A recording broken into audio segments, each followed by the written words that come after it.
puspusan ngayon ang paghahanap ng mga talent managers ng ipapalit kay Daniel Padilla dahil sa posibleng paglaylo nito sa showbiz dahil nga sa hiwalayan nila ni Catherine Bernardo. Ito ang mga video sa ilan sa kanilang mga trainings.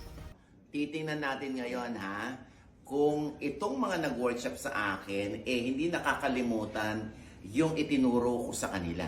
Tara!